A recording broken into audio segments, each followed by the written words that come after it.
Nous allons voir ensemble comment s'inscrire sur Vacamed. Donc pour commencer, vous allez vous rendre sur le site www.vacamed.fr. Alors soit vous arrivez sur cette page qui est la page de présentation plutôt dédiée aux employeurs,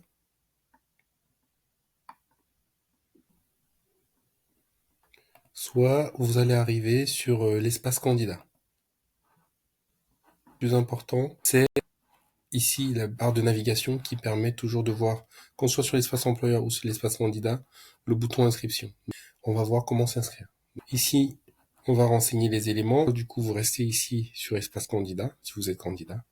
Soit vous vous rendez sur espace employeur, si vous êtes employeur. Bien sûr, avec l'indicatif pays. Ici, l'indicatif pays, France, Guadeloupe, Guyane, Martinique. Et tous les indicatifs pays ou territoire, département, outre-mer. Vous renseignez votre numéro de téléphone. Important, vous renseignez sans le 0. Donc, si par exemple c'est un 06, vous commencez par le 6, si c'est un 07, vous commencez par le 7, si c'est un 01, vous commencez directement par le 1. Vous renseignez pas le 0 qui est dans le numéro de téléphone vu qu'il y a l'indicatif pays. Vous renseignez votre email, votre mot de passe. Vous précisez que vous êtes d'accord sur les conditions générales d'utilisation. Si vous avez besoin de les consulter, vous cliquez dessus et vous allez les voir apparaître sur un autre onglet. Vous validez. Bonjour Samuel. Bienvenue sur Vacamed. Vous devez cliquer sur je valide mon email d'inscription. Donc le bouton qui est affiché ici, vous validez dessus. Automatiquement, quand vous validez dessus, ça vous ouvre votre profil. Donc une fois que vous êtes inscrit, ce n'est pas terminé. Vous devez renseigner donc votre nom, prénom, email est repris automatiquement. Vous pouvez laisser désactiver ou activer, c'est selon vous. Vous devez renseigner votre civilité. Est-ce que vous êtes un homme, une femme? Est-ce que votre numéro de téléphone, vous vérifiez s'il est vrai. Une fois que c'est fait, vous cliquez sur je complète mon profil. Ensuite, dans mon CV résumé, ça c'est très important, vous devez le renseigner. Donc ici, vous devez renseigner ce que vous recherchez. Est-ce que vous êtes à l'écoute de nouvelles opportunités, à la recherche active d'un nouvel emploi ou en formation? Est-ce que c'est à temps plein ou à temps partiel? Est-ce que c'est les week-ends uniquement, les jours de la semaine, tous les jours de la semaine, les jours ou les week-ends inclus? Ensuite, ici, on peut dire est-ce que c'est le matin, l'après-midi, le soir, la nuit ou à toute heure? On va mettre les après-midi et les nuits. Ensuite, vous pouvez continuer à remplir. Il y a un petit bouton ici qui a été ajouté pour vous aider à remplir votre calendrier par la suite. On le verra après. On va pas tout de suite cliquer dessus. Ce bouton, il peut servir à remplir plus rapidement son calendrier. Vous allez voir qu'on peut le remplir à la main. Mais on va déjà finir de remplir ici. On reviendra dessus sur ce bouton plus tard. Donc, il dit cliquez ici automatiquement pour renseigner vos disponibilités en fonction des éléments que vous avez renseignés ici, à savoir que vous êtes disponible tous les week-ends, les après-midi et les nuits. Vous pouvez ajouter une photo. C'est conseillé pour une meilleure visibilité. Vous pouvez cliquer ici ou alors directement faire modifier ici et choisir une photo dans vos fichiers. Ensuite, ici, vous choisissez une profession. Vous pouvez renseigner 3 au maximum. Vous pouvez rechercher des missions d'aide-soignant, des missions d'agent de soins. Au maximum, vous pouvez mettre 3 types de missions que vous recherchez et vous pouvez aussi en mettre une seule. Le type de contrat recherché, est-ce que c'est un CDI, CDD, offre, contractuel, etc. La zone d'intervention, c'est très important pour savoir où est-ce que vous pouvez intervenir. Alors, soit vous renseignez les départements, soit vous renseignez la ville, une ou plusieurs. Hein. Vous pouvez renseigner par exemple le département Paris, le département Seine-Maritime. Si la ville, par exemple, on peut dire la ville de Paris. Ce n'est pas obligé que la ville qui soit ici corresponde au département qui soit ici. Ensuite, vous pouvez renseigner votre permis, si vous avez le permis de conduire, si vous disposez d'un véhicule, et si vous êtes disponible en horaire de nuit. Donc, vous pouvez ajouter des expériences. 2021, 2023, établissement, type de contrat, Paris, 75 000. Allez. Enfin, parfois, le plus simple, c'est de taper le code postal directement pour la recherche. Donc, on va ajouter. Donc, l'expérience, elle apparaît ici. Maintenant, je peux ajouter une autre expérience. Pour être soignant, mais cette fois-ci, établissement B, 2023-2024. Je peux préciser que je suis toujours actuellement en poste. En poste à l'étranger, je peux préciser le pays. Par exemple, je peux mettre en Suisse. Et j'ajoute. Je peux ajouter un diplôme, les diplômes spécifiques au domaine médico-social et sanitaire. Si vous êtes par exemple soignant, vous tapez aide, et voilà, le DEAS, c'est ce qui est ici, diplôme d'aide-soignante. Et si vous ne trouvez pas votre diplôme, vous avez toujours la possibilité de mettre le niveau, à savoir, est-ce que c'est bac plus 3, bac plus 2, bac plus 5, ou aussi de préciser un autre niveau avant le bac. Vous avez aussi des diplômes tels que le BEP. Vous pouvez dire c'est en cours obtenu. On va mettre d'abord en cours. On va faire OK. Donc ajouter. Donc vous voyez, ici, il apparaît en mettant en cours. Maintenant, j'ai créé un autre diplôme. Celui-ci, par exemple, le médiateur familial. Je vais mettre qu'il est obtenu. Je peux rajouter, si je le souhaite, des mots-clés. Alors, il y a une liste de mots-clés qui est déjà listée ici. Par exemple, vous pouvez taper connaissance. En fait, vous mettez un mot-clé et vous voyez, en fait, en fonction de ce qu'il y a, si ça correspond à ce que vous recherchez. C'est d'en mettre 3 maximum. Vous pouvez ne pas en mettre, c'est pas obligatoire. À partir d'ici, vous voyez qu'il y a le bouton ici, publier mon CV qui s'affiche. Et publier.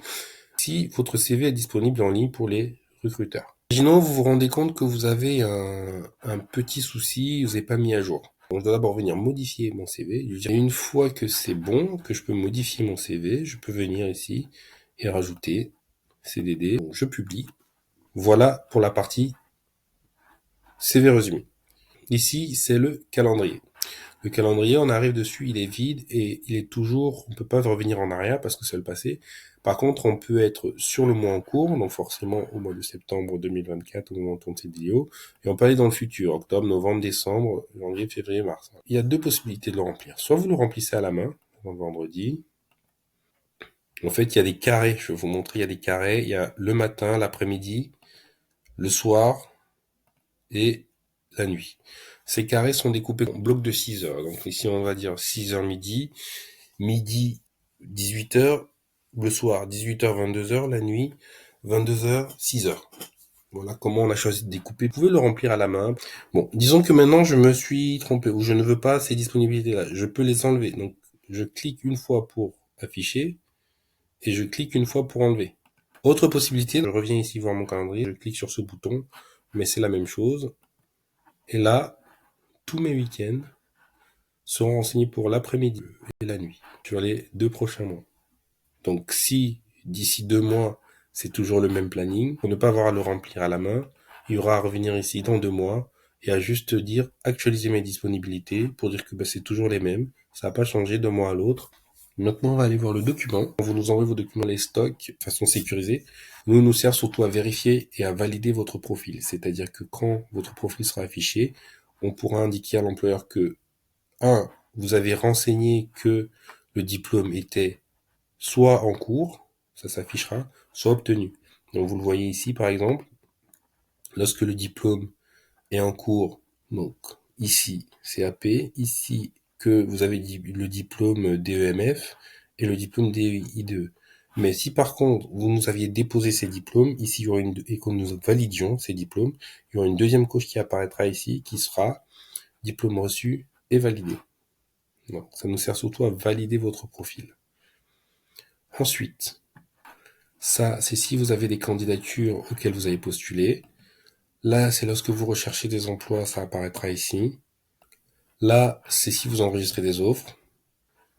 Là, c'est pour vous connecter à d'autres employeurs. Là, c'est pour suivre la messagerie. Si, par exemple, un employeur vous contacte, pour échanger avec lui sur vos disponibilités et éventuellement, via ce canal, lui transmettre vos documents, si vous le souhaitez. Ici, si vous devez changer de mot de passe. Et ici, bloquer une entreprise, si par exemple vous avez un établissement avec lequel vous travaillez déjà, en l'occurrence établissement B, vous connaissez son numéro de SIRET ou son numéro de sirène, c'est soit un numéro à 14 chiffres ou à 9 chiffres que vous pourrez trouver sur internet en tapant le nom de votre établissement et en rajoutant derrière SIRET ou sirène. Ça permet en fait de bloquer l'établissement, c'est-à-dire que l'établissement n'apparaîtra pas, ne verra pas votre profil, sachant qu'il y a quand même une limite à respecter, et on le précisera au niveau du calendrier, on va revoir ça ensemble. Il y a une limite de 44 heures par semaine à respecter, au-delà il ne faut pas travailler, c'est la loi qui le prescrit. Mais si vous ne voulez pas que votre employeur voit votre CV en ligne, vous pouvez le laisser en ligne, mais tout de même ici renseigner le numéro SIRET et valider. C'est-à-dire que cet établissement-là, lorsqu'il va s'inscrire, les établissements doivent renseigner un numéro SIRET. Lorsqu'ils renseigneront leur numéro SIRET, vérifier que c'est bien le leur. Donc, cet établissement ne pourra jamais avoir accès à votre profil parce qu'il est bloqué. On a vu ensemble comment renseigner correctement son CV. Donc là, il est en ligne. Vous pouvez vous déconnecter ou vous pouvez tout de suite aller consulter les offres d'emploi. Vous allez avoir les offres d'emploi qui apparaissent en fonction par métier que vous enseignez et de vos diplômes. Et vous pouvez préciser la zone géographique. Par exemple, vous pouvez enlever les diplômes ici et les métiers. Donc, vous pouvez supprimer un par un ou alors supprimer tous les filtres. Donc, si vous supprimez tous les filtres, vous êtes toujours dans offre d'emploi. Vous pouvez remettre ce qui vous intéresse. Par exemple, IDE. Et vous pouvez dire comment vous cherchez à Paris.